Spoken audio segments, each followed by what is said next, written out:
हर हर महादेव। जय महाकाल। स्वागत है आपका कहानी मंगल पर। आप देख रहे हैं आपका अपना चैनल कहानी मंगल। आज हम जो कहानी सुनाने जा रहे हैं वो कहानी है एक ऑफिस की। उस ऑफिस की इमारत दिन में जिंदा लगती थी, लेकिन रात होते ही वह किसी लाश की तरह खामोश हो जाती थी। कांच की दीवारों के पीछे छिपा अंधेरा, बंद कैबिनों में जमी ठंडी हवा, हर कोने में पसरा एक अनकहा डर, जैसे वहां कुछ ऐसा कैद हो जो सिर्फ अंधेरे का इंतजार करता हो। उसी ऑफिस में काम करती थी एक लड़की जो हर रोज फाइलों के ढेर में खुद को खो देती थी। बाहर से सब कुछ सामान्य था, लेकिन उन बंद कमरों में कुछ ऐसा चल रहा था जिसे कभी बाहर नहीं आना चाहिए था। धीरे धीरे बातें फैलने लगी, कानाफूसी स्टार्ट हो गई, घूरती निगाहें और वो खामोश सवाल, क्या बॉस और उस लड़की के बीच रिश्ता सिर्फ प्रोफेशनल था? दिन के उजाले में सब कुछ दबा रहता, मगर रात के सन्नाटे में वही रिश्ता चीखने लगता। फिर एक दिन अचानक वह लड़की गायब हो गई। कोई इस्तीफा नहीं, कोई अलविदा नहीं, बस एक खाली कुर्सी और अधूरी फाइलें। कुछ दिनों बाद उसकी मौत की खबर आई। मामला जल्दबाजी में बंद कर दिया गया, सच को दफना दिया गया। सबने मान लिया कि कहानी खत्म हो चुकी है, लेकिन असली कहानी उसके मरने के बाद शुरू हुई। रात के 3 बजे ऑफिस में अपने आप चलने वाले कंप्यूटर, खाली कागजों पर उभरते शब्द और 7वें फ्लोर से आती टाइपिंग की आवाजें। ये सब इत्तेफाक नहीं थे, यह किसी की वापसी थी। एक ऐसी वापसी जो बदला लेने आई थी, क्योंकि कुछ रिश्ते मरकर भी खत्म नहीं होते और कुछ मौतें सिर्फ शुरुआत होती है। बॉस आदित्य मल्होत्रा एक पावरफुल घमंडी इंसान, जिसके चेहरे पर हमेशा नकली मुस्कान रहती थी। ऑफिस के बंद कमरों में दोनों के रिश्ते सिर्फ काम तक सीमित नहीं थे, लेकिन यह रिश्ता धीरे धीरे जहर बन गया। एक रात ऑफिस में जोरदार बहस हुई। आवाज इतनी तेज थी कि सीसीटीवी के माइक्रोफोन तक काम गए।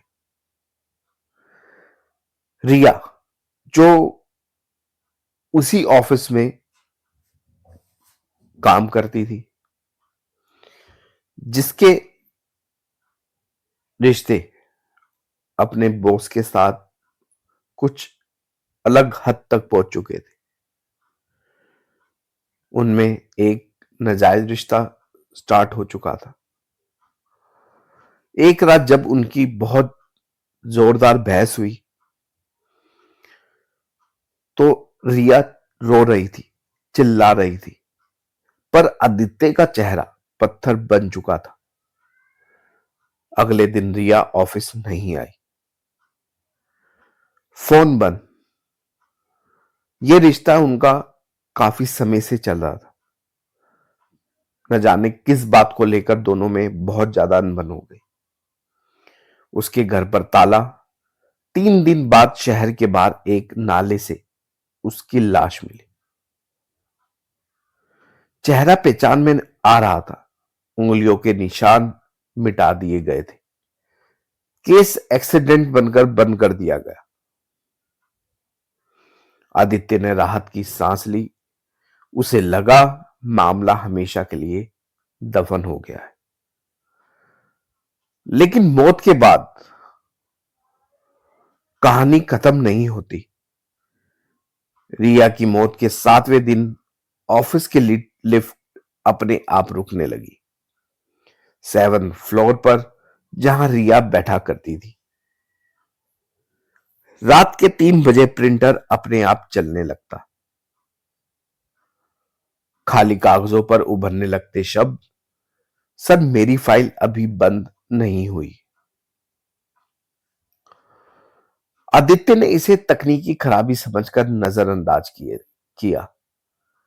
लेकिन अगले दिन उसकी टेबल पर एक फाइल रखी मिली, पुरानी फटी हुई।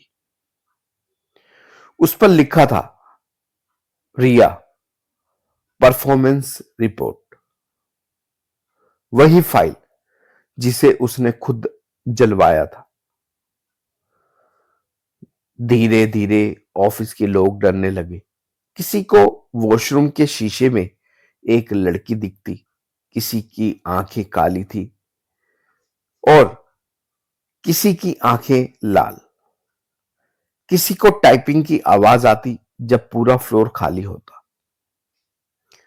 सीसीटीवी फुटेज में रात 3:17 पर एक कुर्सी अपने आप घूमती दिखी और उस पर बैठी एक धुंधली आकृति। आदित्य अब सो नहीं पाता था।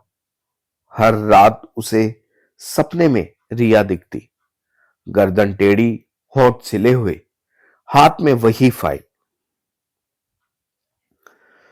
एक रात वह चीखता हुआ ऑफिस पहुंचा।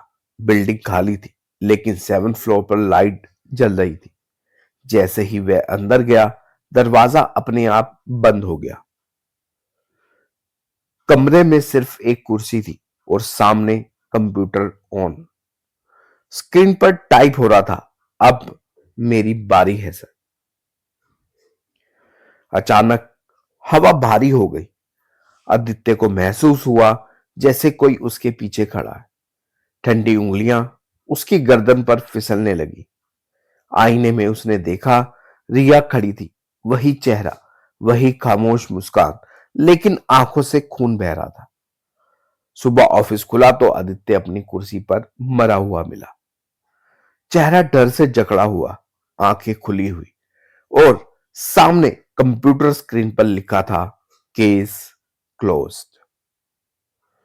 उस दिन के बाद 7 फ्लोर हमेशा के लिए बंद कर दिया गया। लेकिन आज भी अगर रात को उस बिल्डिंग के पास से गुजरो तो टाइपिंग की आवाज आती है। कहते हैं रिया अब भी वहीं काम करती है, बस अब वो छुट्टी नहीं लेती। आज वह ऑफिस बिल्डिंग अब भी खड़ी है, वैसी ही ऊंची, वैसी ही चमकदार। दिन में लोग आते हैं, काम करते हैं, हंसते हैं और चले जाते हैं। लेकिन कोई भी शाम ढलने के बाद 7वें फ्लोर की तरफ देखने की हिम्मत नहीं करता। उस फ्लोर की लाइटें अब भी कभी नहीं जलती, फिर भी रातों के सन्नाटे में वहां से रोशनी झरती हुई महसूस होती है, जैसे कोई अब भी काम कर रहा हो। कहते हैं आधी रात के बाद अगर लिफ्ट अपने आप 7 पर रुक जाए तो दरवाजा खोलने की गलती मत करना, क्योंकि अंदर की कुर्सी खिसकने की आवाज आती है। कीबोर्ड पर उंगलियां चलती हैं और किसी लड़की की धीमी सांसें सुनाई देती हैं। सीसीटीवी कैमरे आज भी वहां रिकॉर्ड करते हैं, खाली कुर्सी, हिलती फाइलें और एक नाम जो बार बार स्क्रीन पर उभरता है, फिर अपने आप मिट जाता है।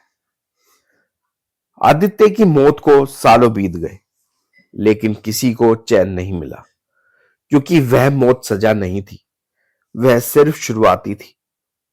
उस ऑफिस में अब जो भी झूठ बोलता है, जो भी अपनी ताकत का गलत गलत इस्तेमाल करता है, उसके कंप्यूटर में अजीब फाइलें खुलने लगती हैं। स्क्रीन पर एक ही लाइन चमकती है, अब भी सब कुछ ठीक है सर।